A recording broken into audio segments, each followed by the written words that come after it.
Bismillahirrahmanirrahim. Alhamdulillahirabbil alamin. Allahumma shalli wa sallim ala sayidina Muhammadin miftahi babi rahmatillah adada ma fi ilmillah salatan wa salaman daimaini bidawami mulkillah wa ala alihi wa sahbihi. Assalamualaikum warahmatullahi wabarakatuh. Ayat selanjutnya. Wa qala alladzi ishtarahu min Misra limra'atihi akrimi mathwahu asa an yanfa'ana aw nattakhidahu walada wa kadzalika makkanna li Yusufa fil ard wa linu'allimahu min ta'wilil ahadits wallahu ghalibun ala amrihi walakinna aktsaran nasi la ya'lamun. Ayat 21. Dan orang Mesir yang membelinya berkata kepada istrinya, berikanlah kepadanya tempat dan layanan yang baik, mudah-mudahan dia bermanfaat bagi kita atau kita pungut dia sebagai anak. Dan demikianlah kami memberikan kedudukan yang baik kepada Yusuf di negeri Mesir, dan agar kami ajarkan kepadanya takwil mimpi, dan Allah berkuasa terhadap urusannya, tetapi kebanyakan manusia tidak mengerti. Ikhwani rahimakumullah. Ini asyik ini. Ya, saya mau ngajak semuanya untuk merenung sampai di sini. Fase pertama, Nabi Yusuf dibuang ke sumur, itu nggak enak. Fase yang kedua, dikeluarkan dari sumur, tapi yang mengeluarkan orang jahat, dijual jadi budak, nggak enak. Fase yang ketiga, Nabi Yusuf alaihissalam dibeli oleh menteri. Yang beli ternyata menteri, kemudian dibawa pulang ke istana. Ya, dibawa pulang ke istana, kemudian diserahkan kepada istrinya menteri tersebut, sembari berkata, kasih pelayanan yang baik, kasih tempat yang baik. Ini bisa jadi anak angkat kita. Ternyata menteri tersebut tidak punya anak, karena dia punya kekurangan, ya, dia punya kekurangan secara biologis, sehingga karena dia punya kekurangan, istrinya tidak bisa mengandung, tidak bisa hamil. Maka begitu lihat ada anak umur 12 tahun kok ganteng, menyenangkan, senang, jatuh cinta, dibeli dengan segera, dibawa pulang dan ngomong sama istrinya, ini biar melayani kita atau kita jadikan anak, tapi kasih pelayanan yang bagus, pelayanan yang bagus. Ikhwani rahimakumullah. Lihatlah bagaimana cara Allah Subhanahu wa taala mau memindahkan Nabi Yusuf alaihissalam dari desa menuju istana. Dari desa menuju istana. Kalau Nabi Yusuf alaihissalam berjuang masuk istana, butuh waktu yang panjang. Dari desa mau masuk istana, ini kalau pakai jalur resmi, panjang waktunya. Entah kuliah dulu, kalau sekarang mungkin buat partai dulu, ya. Jadi calon legislatif dulu, panjang kisahnya. Ya, kisahnya panjang. Tapi kalau Allah yang bergerak, selesai. Kun fayakun. Ya, tapi caranya Allah itu indah. Asal kita itu husnudzon, prasangka baik. Caranya Allah itu luar biasa. Ini Yusuf harus masuk istana. Yusuf harus jadi menteri. Ya, tapi orang desa. Nggak punya kenalan di istana. Nggak punya kerabat di istana. Nggak ada pendidikan tentang politik. Nggak ada nih. Sama sekali nggak ada. Gimana caranya? Dari Palestina bisa ke Mesir. Dari Kanaan di Palestina bisa ke Mesir. Caranya gimana? Maka Allah Subhanahu wa taala mengatur caranya dengan dibuang di sumur, diambil oleh musafir lalu yang nggak baik, dijual sebagai budak, dibeli oleh menteri, masuk istana. Tahap awal selesai. Dah dari istana. Makanya Allah kemudian ngomong. Ya, setelah di istana, Allah mengatakan wa kadzalika makkanna li Yusuf. Wa kadzalika makkanna li Yusufa fil ard. Dan demikianlah kami memberikan kedudukan yang baik kepada Yusuf di negeri Mesir. Makkanah itu artinya tamkin, menempatkan. Beginilah cara kami menempatkan Nabi Yusuf dengan kedudukan yang besar, yang baik di Mesir. Caranya begini, makkanah, kami yang menempatkan ini. Jadi bukan Nabi Yusuf dibuang, bukan Nabi Yusuf kemudian dijual, bukan. Kami yang merekayasa semua itu untuk Yusuf agar mendapatkan sebuah kebaikan. Untuk mendapatkan sebuah kebaikan. Pelajaran apa yang kita dapat? Pelajarannya adalah jangan tergesa-gesa menghakimi episode hidupmu dengan kalimat celaka saya. terpuruk saya. Wah, hancur saya. Jangan. Tapi belajarlah untuk berkata kepada dirimu ketika menghadapi yang gak enak. Mungkin ini cara Allah untuk mengangkat derajat saya. Mungkin ini rencana Allah untuk menjadikan saya lebih hebat. Saya dipecat. Mungkin Allah mau jadikan saya bos. Memang saya nggak layak jadi pelayan. Nggak layak jadi karyawan. Saya layaknya jadi bos nih. Saya harus dipecat dulu. Kok kemudian dijauhkan dari teman-teman? Mungkin Allah akan kirimkan saya teman-teman yang jauh lebih baik, yang jauh lebih hebat nih. Ada rencana Allah yang besar nih, rencana Allah yang baik ini. Larinya ke Allah Subhanahu wa Ta'ala. Allah katakan di sini, wa kadzalika makkanna li Yusufa fil ard wa linu'allimahu min ta'wilil ahadits. Dan kami akan mengajarkan kepadanya takwil mimpi. Ya, bagaimana nanti Yusuf bisa menakwilkan mimpi akan kami ajarkan. Di mana? Ya di istana itu. Dengan nanti akhirnya ada proses berikutnya masuk penjara. Tapi harus tinggal di istana dulu. Untuk masuk penjara, kemudian nanti jadi menteri. Jadi menteri bukan gara-gara tinggal di istana ternyata. Jadi menteri setelah tadinya hidup di penjara. Di penjara, keluar, akhirnya jadi menteri. Nanti, sabar, itu kisah masih nanti. Ini baru episode 2. Jangan tergesa-gesa pengen khatam. Ya, jangan tergesa-gesa pengen khatam. Cuman disebut di ayat yang ke-21 ini. Wallahu ghalibun ala amrihi walakinna aktsaran nasi la ya'lamun. Ikhwani rahimakumullah. Ini Allah yang ngomong. Allah yang ngomong untuk kita semua ini. Ini bukan untuk Nabi Yusuf, bukan untuk saudaranya, bukan untuk siapa-siapa, tapi untuk semuanya. Wallahu ghalibun, dan Allah berkuasa terhadap urusannya. Ini terjemahannya nggak enak kalau dibilang Allah berkuasa terhadap urusannya. Wallahu ghalibun ala amrih. Artinya kalau Allah udah punya pengen, itu nggak mungkin bisa dikalahkan. Paham nggak kira-kira ini? Allah kalau udah punya mau, nggak bisa dikalahkan. Allah mau Yusuf jadi menteri.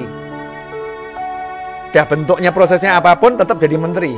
Nggak bisa dikalahkan oleh siapapun. Allah mau Nabi Yusuf jadi mulia.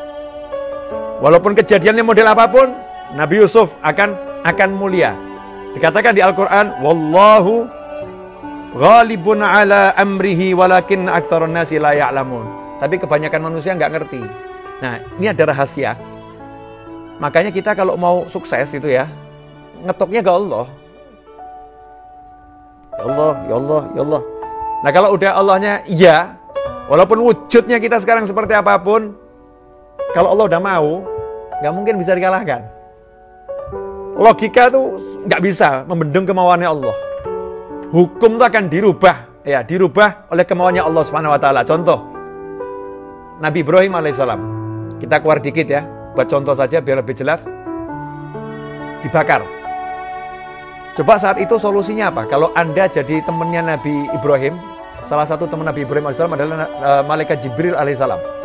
Malaikat Jibril dengan pangkat malaikat yang tertinggi saja ketika lihat kenyataan itu was-was loh. Was-was sampai datangi malaikat Jibril datang kepada Nabi Ibrahim alaihissalam. Kamu minta tolong sama Allah. Ini mau dibakar. Tinggal dilempar masuk ini apinya. Burung terbang di atas 1,5 kilo terpanggang mati ini. Celaka nanti kalau nggak minta tolong sama Allah, kamu akan celaka, akan meninggal. Karena sayang malaikat Jibril sayang pada Nabi Ibrahim alaihissalam. Pengen Nabi Ibrahim selamat. Tapi Nabi Ibrahim cuma ngomong, ilmuhu bihali kafani an su'ali. Allah ngerti kok saya. Dan saya yakin, saya percaya sama Allah. Jangan kamu tiru loh ya. Ini Nabi Ibrahim, makom nggak sama. Ini Nabi Ibrahim ya, makom nggak sama dengan kita. Dilemparkan. Kira-kira malaikat Jibril punya solusi enggak? Ditiup nggak boleh. Kirim hujan nggak boleh. Selamatkan nggak mau. Ini solusinya apa nih? Solusinya apa? Tapi kalau Allah udah bilang dia selamat, ya dia selamat, dia selamat. Solusinya bagaimana? Ya Allah yang ngatur. Ternyata solusinya Allah Ta'ala gak masuk akal. Api tetap membakar semuanya. Apinya yang diajak bicara sama Allah Ta'ala. Ya narukuni bardaw wa salaman ala Ibrahim. Api. Ya. Yang lain dibakar. Ibrahim selamat loh ya. Ibrahimnya selamat. Yang lain kamu bakar. Ibrahimnya selamat. Bardan wa salaman. Dan jadikan sejuk buat Ibrahim. Yang nyaman. Ibrahim mau tinggal di situ. Buat nyaman ya. jangan dibakar, kasih AC yang dingin yang enak ini buat Ibrahim, yang lain bakar semuanya. Masya Allah, apinya diajak ngomong, berubah itu lautan api menjadi udara yang menyegarkan dan menyenangkan untuk Nabi Ibrahim alaihissalam. Begitu pula Allah lakukan kepada anbiya wal mursalin dan auliya was solihin dan orang-orang yang iman sama Allah Subhanahu wa taala. Apapun yang ditekankan, solusi Allah berikan, gak masuk akal buat orang yang percaya sama Allah Subhanahu wa taala. Nah, ini Nabi Yusuf alaihissalam masuklah ke dalam istana. Terus tinggal di situ umur 12 tahun. Anak muda lucu, ganteng. Nah, sementara istrinya pembesar Mesir ini cantik jelita namanya Zulaikha. Ya waktu masih kecil, ambilkan kopi, ambilkan makan, ya lucu. Oh lucu, ya seneng, masih biasa, masih kecil. Begitu masuk ayat yang ke-22, walamma balagha ashuddahu atainahu hukma wa ilma wa kadzalika nadzil muhsinin. Maka masuklah Nabi Yusuf alaihissalam sampai usia yang cukup dewasa. Ya, usia cukup dewasa, Allah Ta'ala katakan, dan kami ajarkan kepadanya hukma wa ilma, yaitu hikmah dan ilmu. Allah ajarkan hikmah dan ilmu. Nah, ini yang mau saya ajak semuanya merenung. Ganteng, pinter, bijak. Lengkap dah itu? Belum, kurang satu. Kaya. Ganteng, pinter, bijak, cuman kurang satu. Kayanya belum dapat. Saat itu Nabi Yusuf alaihissalam gantengnya sudah pol, pinternya Allah yang ngajari, ilman, bijaknya Allah yang ngajari, hikmah, ganteng, pinter, bijak. Cuman kurang satu, masih sebagai pelayan. Dereng sugih mas, belum kaya. Nah, kenapa nggak jadi kaya dulu? Nah, ini akan menjadi kisah yang indah di sini. Ada ganteng, pinter, bijak. Tiap hari ketemu. Tiap hari ketemu. Siapa yang ketemu? Zulaikha. Zulaikha lihat suaminya secara biologis gak mampu nih suami saya. Di depan mata ini ganteng, pinter, ya dari kecil udah akrab sama saya. Dewasa nih kelihatannya, ini cocok juga nih buat saya ini. Kalau suami saya nggak bisa nih, siapa tahu ini, ya ini pasti bisa kalau yang ini nih. Setan masuk ke Zulaikha nih. Deng deng deng deng deng deng deng mulai. Ya mungkin awal-awal Zulaikha masih bisa nahan. Karena orang mulia, bukan orang jahat, bukan orang jelek. Zulaikha itu orang mulia. Ya. Jangan. Ya. Jangan. Ini seperti anak angkat sendiri nih, anak angkat sendiri. Jangan. Suami masih ada, anak angkat, suami masih ada. Jangan. Tapi ya lama-lama, setan itu nyata kok. Setan itu bukan cuma dalam pikiran, seakan-akan cuma khayalan. Setan itu nyata. Nafsu itu ya ada. Udah nafsunya muncul karena kalau bahasanya itu kan nggak disentuh sama suaminya dan sentuhannya tidak mencukupi kadar yang dibutuhkan sama istri. Tidak cukupi. Saat itulah setan masuk. Makanya hati-hati para suami dan para istri, jangan biarkan orang asing itu tinggal di rumah dan bertemu ya dengan keluarga terus menerus tanpa ada orang lain yang menemani. Ya, tanpa ada orang lain yang menemani, cuman berdua saja gitu ya. Jangan biarkan berdua tanpa ada orang ketiga ya, tanpa ada orang ketiga. Saya lanjutkan, ikhwani rahimakumullah.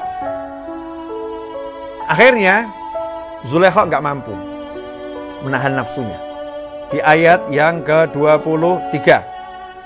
Ya, kalau yang tadi 22, dan ketika dia telah cukup dewasa, kami berikan kepadanya kekuasaan dan ilmu. Demikianlah kami memberi balasan pada orang-orang yang berbuat baik. Jadi Nabi Yusuf alaihissalam itu dapat ilmu dan hikmah karena berbuat baik. Berbuat baiknya apa?